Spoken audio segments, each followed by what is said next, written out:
You just said the exact same thing your mother used to say about money, word for word. Same tone, same resigned sigh at the end. And for a second, you heard her voice coming out of your mouth. We can't afford that. Money doesn't grow on trees. That's not for people like us. You swore you'd never sound like her. You swore you'd be different. But there you were, at Target, telling your daughter she can't have the things she wants, using the exact same phrase your mom used at Kmart 30 years ago. Last Tuesday, you almost opened a Robinhood account. You'd been watching those finance TikToks for weeks. The numbers made sense. You were ready. Then you heard it. That voice, not yours, hers. Women don't understand the stock market. Let your husband handle the 401k. You'll just lose it all like Aunt Linda did. So you closed the tab. Told yourself you'd ask your brother-in-law first, someone who actually knows. Even though you'd spent 3 hours researching index funds and ETFs, you've been carrying your mother's money story your entire life, and her mother's before that. 3 generations of women who believed money was dirty, that wanting it made you greedy, that understanding it made you unfeminine, that having your own made you threatening. Every time you apologize for buying yourself something at HomeGoods, that's not you talking. That's your grandmother, who had to hide grocery money in the coffee can from her husband. Every time you let your husband make all the investment decisions, even though you have a finance degree, that's not you choosing. That's your mother, who was told, nice girls don't talk about money at the dinner table. Every time you sabotage your own Etsy shop right before it takes off, that's not weakness. That's inherited fear. You think you're bad with money. You're not. You're good at repeating patterns you didn't even know you learned. You're excellent at protecting yourself from success you were taught to fear. You're masterful at staying small in the exact same ways your mother stayed small in her suburban ranch house, with the white picket fence and the secret credit card debt. And the cruelest part? She didn't mean to do this to you. She was just passing down what she received. Your grandmother didn't wake up one day in 1952 and decide to traumatize your mother about money. She was surviving, operating with the rules she was given, in a world where a woman with her own checking account at Bank of America was suspicious, where financial independence meant you couldn't find a husband, where wanting to work instead of being a housewife made you difficult. But those rules are ghosts now, dead systems that still haunt living women. You're not living in your grandmother's America, but you're living by her fears. You have Roth IRAs she never heard of. You have access to Vanguard funds she couldn't imagine. You have legal rights she marched for in the 60s, and you're choosing not to use them because somewhere deep in your nervous system, her terror is still running the show. The financial inheritance you received wasn't money, it was beliefs. Money changes people. Translation, don't want it too much or you'll become someone I can't recognize. Like those women on Real Housewives. We've always been fine on Dad's paycheck. Translation, desiring your own income is a betrayal of the traditional family. Rich people are greedy. Translation, if you become successful, you'll move to the fancy neighborhood and forget about us. These beliefs live in your body. They're not thoughts you consciously think. They're reactions you automatically have. The tightness in your chest when you open your Fidelity app. The shame when you want the expensive latte at Starbucks. The guilt when your salary surpasses what your mom made in her entire career as a secretary. The fear that financial success will cost you your relationships with the women who raised you at church potlucks and PTA meetings. You've been taught that money is a test of your character, that if you care about it too much, you're shallow, like those Instagram influencers. That if you pursue it too hard, you're cold, like those career women in Manhattan. That if you keep it for yourself instead of immediately spending it on your kids at the mall, you're selfish. So you stay broke as proof of your goodness. You struggle as evidence of your humility. You sacrifice as demonstration of your love. But here's what nobody tells you about inherited money trauma. It doesn't just hurt you, it multiplies. Right now, your daughter is watching you at the grocery store. She's not listening to what you say about money, she's watching what you do. And what you're doing is teaching her that women apologize for taking up financial space, that women defer to men on money decisions even when they know better, that women make themselves small so others feel big. You're creating the next link in the chain, and she'll spend her 30s scrolling through financial therapy accounts on Instagram, trying to undo what you're teaching her right now in the Costco parking lot. Just like you're spending your 30s trying to undo what your mother taught you at the Sears checkout line. Unless you break it. Right here, right now. Not for you, for her. Breaking generational money trauma doesn't mean becoming a millionaire with a beach house in the Hamptons. It means stopping the inheritance of fear. It means looking at the financial beliefs you absorbed from Sunday dinner conversations and Thanksgiving arguments and asking, is this mine or is this hers? Is this truth, or is this survival strategy from a world that no longer exists? Your mother told you that investing is gambling, like going to Vegas, because in her world, the only women who invested were the ones whose husbands let them play with fun money in the Charles Schwab account he controlled. She didn't have access to passive index funds, to Reddit communities explaining compound interest, to thousands of women on YouTube teaching financial literacy for free. She had a savings account at the local credit union and a husband who handled the important stuff. So investment meant risk she couldn't afford to take. But you're not her. You have Vanguard, you have Fidelity, you have apps that let you invest $5 at a time, different tools, different options, different America. Carrying her fear into your reality doesn't honor her. It just wastes your opportunity. Your grandmother told your mother that a woman's financial security comes from marriage. Because in her 1950s America, that was statistically true. Women couldn't get credit cards until 1974, couldn't get a mortgage without a male cosigner until 1988, couldn't get hired for management jobs that paid enough to survive alone. Marriage wasn't romance. It was economic necessity disguised as destiny, sold to her through every episode of Leave It to Beaver and Father Knows Best. But you're not living in her economy, you're living in yours. And in your economy, tying your financial survival to another person isn't security, it's vulnerability. The most dangerous thing a modern woman can do is outsource her financial education to someone else. But you're doing it anyway, because that's what you saw. That's what you learned watching your mom ask dad for money to go to JCPenney. That's the inheritance. Here's what generational financial trauma looks like in real life. You make money, but you can't keep it. Something always happens. The car breaks down, the washer dies, your sister needs help with rent, and you're back to zero. Your mother did this, your grandmother did this.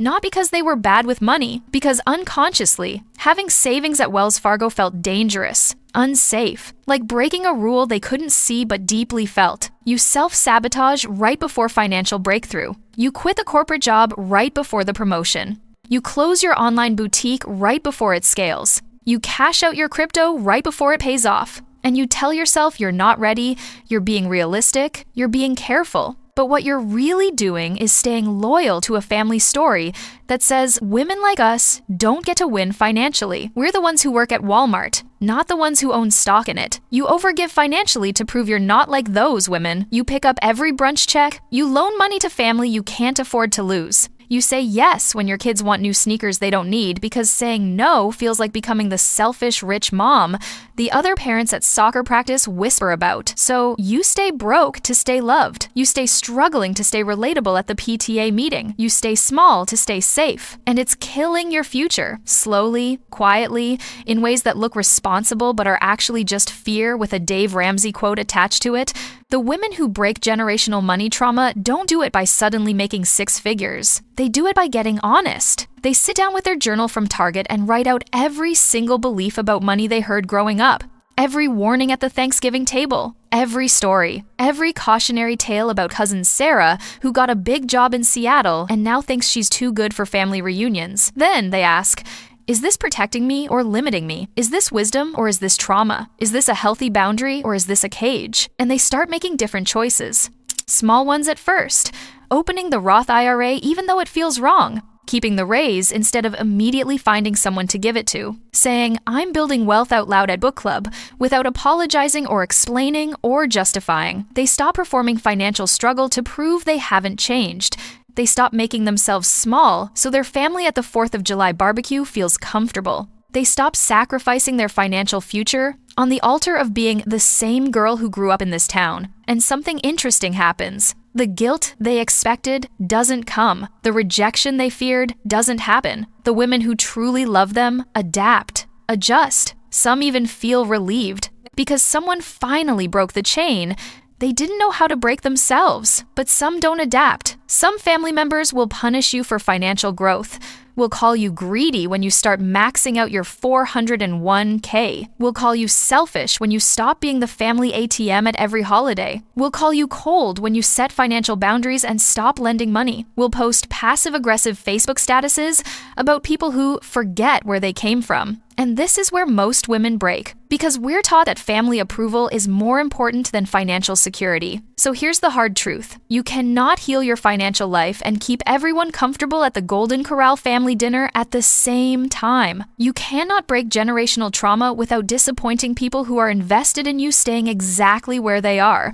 You cannot become financially whole without outgrowing some relationships that only worked when you were financially small. Your mother might not understand why you're learning about index funds instead of watching NCIS with her. Your grandmother might not approve of you earning more than your husband. Your sister might resent that you stopped covering her Ulta purchases. And you're going to have to be okay with that. Because the alternative is spending the next 30 years financially stuck so they feel emotionally safe. The choice is their comfort or your daughter's freedom. You can keep inheriting the fear, or you can stop passing it down. But you can't do both. Breaking the cycle looks like this. You sit with your daughter and you tell her the truth. Grandma was afraid of money because she lived in a world where women who wanted financial power were called nasty names. She couldn't have her own credit card until she was almost 40. But we don't live in that world anymore. I'm learning new rules. I'm going to make mistakes. I'm going to be scared sometimes, but I'm not going to teach you that women can't handle a brokerage account. I'm not going to teach you that wanting financial security makes you greedy. I'm not going to pass down fear disguised as protection. Then you show her. You let her see you checking your Vanguard account. You let her hear you on the phone negotiating your salary. You let her watch you make financial decisions without asking permission from dad or apologizing to grandma. You model the financial confidence you never saw. You become the example you needed when you were her age. Watching your mom hide shopping bags in the garage. And maybe you won't be perfect at it. Maybe you'll still feel guilt when you buy the expensive organic groceries at Whole Foods. Maybe you'll still hear your mother's voice sometimes when you're at the dealership buying a car in your own name, telling you that you're doing it wrong, but you do it anyway. Because breaking generational trauma isn't about feeling ready. It's about doing it scared. The financial habits you have right now aren't yours. They're artifacts. They're evidence of battles fought by women who came before you in economies that no longer exist. Honoring those women doesn't mean repeating their limitations. It means using the opportunities they didn't have. Your grandmother couldn't open a bank account without her husband's signature until the 60s. You can open 5 different accounts on your iPhone while sitting in your car. Your mother was told that investing was too complicated for her pretty little head. You have access to every piece of financial education ever created for free right now on YouTube, on podcasts, in communities of women teaching each other. The women before you were blocked by actual laws, by systems, by an entire culture that actively prevented their financial independence. You're blocked by ghosts, and the question you need to answer, alone, without audience, without permission, is this. How long are you going to let dead women's fears run your living woman's life? The money story you inherited ends with you, or it continues through your daughter. You choose. Right now, today, you can keep the patterns, keep the fear, keep the beliefs that money is dirty and wanting it makes you bad, and having your own makes you dangerous. You can keep performing financial struggle at family gatherings to prove you're still one of the good ones. You can keep sabotaging yourself right before breakthrough, because breakthrough feels like betrayal of your roots. Or you can become the ancestor your future granddaughter thanks, the one who broke the chain, the one who said, "This stops here." The one who chose her daughter's financial freedom over her mother's emotional comfort. It won't be comfortable. Your family might not understand. Your mother might take it personally at the next holiday dinner. Your grandmother might roll in her grave. But your daughter will grow up watching a woman who treats money as a tool, not a threat, who builds wealth without guilt, who teaches her that financial power doesn't make you less of a woman. It makes you a free one. The inheritance you leave her won't be money in a trust fund. It will be beliefs. Women understand money just fine. I'm allowed to want more than my mother had.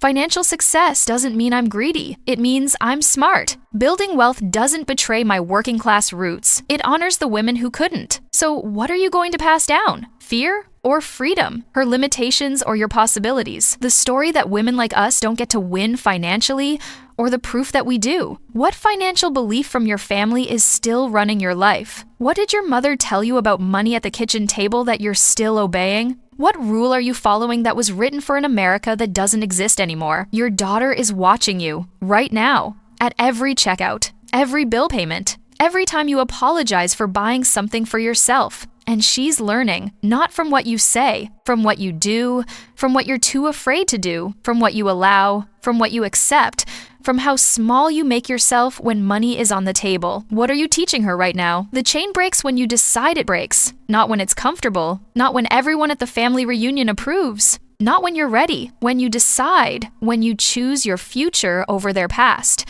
when you choose her freedom over your fear. Nobody's coming to break this cycle for you. No amount of therapy will do it if you don't make different choices. No amount of Suze Orman books will matter if you keep obeying invisible rules from dead economies. You have to do it, scared, guilty, uncomfortable, alone if necessary. Your move,